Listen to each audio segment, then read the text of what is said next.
सरदार RP Singh, आपने सुना प्रेम जी कह रहे थे कि आप लोग जातीय जनगणना से डर गए और इसीलिए हेडलाइन मैनेजमेंट है। इस पर आप जवाब दीजिए। और इस बीच हीराराम ढाका एक हमारे व्यूअर हैं जो ये लिख रहे हैं, और नरपत जैन भी लिख रहे हैं, वो ये कह रहे हैं, रूपिका जी प्रेम कुमार जी से पूछना मोदी जी ने इसमें क्या किया है, कोई अगर गलत काम करेगा तो सजा तो उसे जरूर मिलनी चाहिए। इस पर जवाब दीजिएगा। लेकिन सरदार आरपी सिंह, जरा उनसे पूछिए कि जब पंजाब में भी सतपाल उसको खेरा को अरेस्ट किया था, सुखपाल खेरा को, तो किस चीज़ से डर कर अरेस्ट किया था आम आदमी पार्टी ने कांग्रेस के नेता को? या उससे पहले 4 मंत्री उनके अरेस्ट किए थे, उसमें से उप मुख्यमंत्री आज भी जेल में है, बाकी 3 मंत्री अभी शायद अभी बेल हुई है उनकी। वो किस डर से अरेस्ट किए थे? मैं ऐसा सोचकर चलूँ कि वो कांग्रेस की बाजू में रोड़ रहे हैं कि हमको सत्ता में कितनी भागीदारी मिलेगी, मध्य प्रदेश में, राजस्थान में, छत्तीसगढ़ में, या हमको कितनी सीटें दोगे, या 2024 की जो बार्गेनिंग करनी है उसके लिए उनके मंत्री और उनके बाकी जो विधायक अरेस्ट किए जा रहे हैं। ये बेफजूल की बातें हैं। वहाँ करें तो भ्रष्टाचार के खिलाफ एक्शन ले रहे हैं। हाँ। और आपकी जानकारी दे दूँ, सुखपाल खेरा अकेले हैं जो ड्रग्स में, बाकी जो 4 मंत्री हैं वो सबके सब भ्रष्टाचार के मामले में, अरे एक मिनट रुकिए साहब, वो चारों के चारों भ्रष्टाचार के मामले में अरेस्ट किए हैं। तो ये तो अब हम करें तो ठीक, दूसरा करें तो गलत। अरे भैया ये कोर्ट का प्रोसेस है, ये एक पूरा प्रोसेस है जो प्रोसेस चल रहा है, और आज से नहीं चल रहा, पिछले 2 साल से चल रहा है। आपके मिनिस्टर सिसोदिया साहब पिछले 7.5 महीने से जेल में हैं। उनको क्यों नहीं? एक मिनट के सर, प्रेम जी आपको रोका नहीं मैंने ना। प्रेम जी एक मिनट रुको, प्रेम जी एक मिनट रुको, प्रेम जी बात पूरी कर लूं मैं। ये भूमिका ठीक नहीं, मैंने इनको एक बार ही टोकन अपनी पूरी बात कही ना। ठीक है ठीक है, आप अपनी बात रखिए। 30 सेकंड आपको दे रही है और उसके बाद प्रेम जी जवाब आप दीजिएगा। 30 second to Sardar RP Singh. जी जी जी जी, तो क्या है कि ये जो इनकी सूटेबिलिटी वाला मामला है, इनके केरला के अंदर कांग्रेस के जो अध्यक्ष हैं पार्टी के, उनको कम्युनिस्ट पार्टी वहाँ की सरकार अरेस्ट करा लेती है, तो ठीक है, कोई बड़ी बात नहीं है।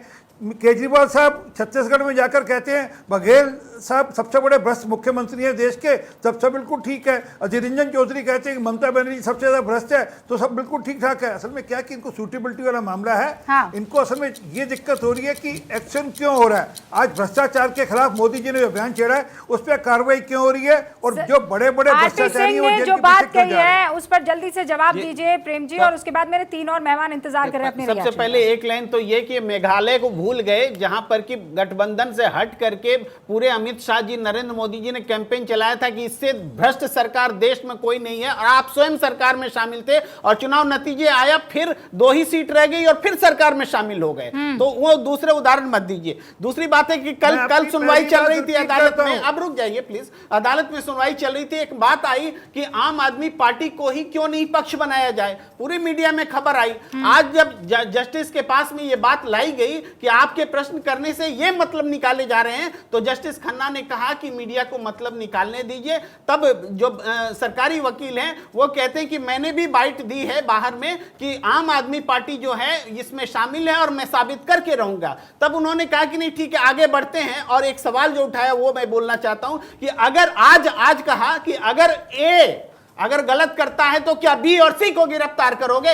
यानी यह सवाल कल से ज्यादा महत्वपूर्ण है। अगर आम आदमी पार्टी बेनिफिशियरी है तो क्या मनीष सिसोदिया और संजय सिंह को गिरफ्तार करोगे? ये आज अदालत ने कहा है, ये सबके सामने। ओके रामकृपाल जी, मैं चाहती हूँ इसका जवाब भी दे आप। और छोटा सा जवाब रूपिका, छोटा सा जवाब। सर बस मैं आ रही हूँ सर, मैं आ रही हूँ प्लीज, क्योंकि मेरे 3 मेहमान बड़ा इत्मीनान से इंतजार कर रहे हैं। एक बार उनका ओपनिंग रिमार्क लेना बहुत जरूरी है, क्योंकि वो यहाँ पर 26 मिनट से मेरे ख्याल से इंतजार कर रहे हैं। रामकृपाल जी।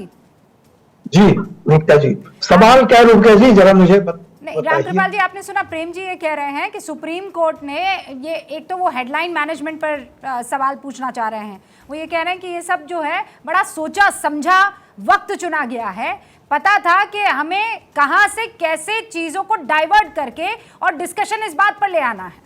ये इतना आसान है क्या?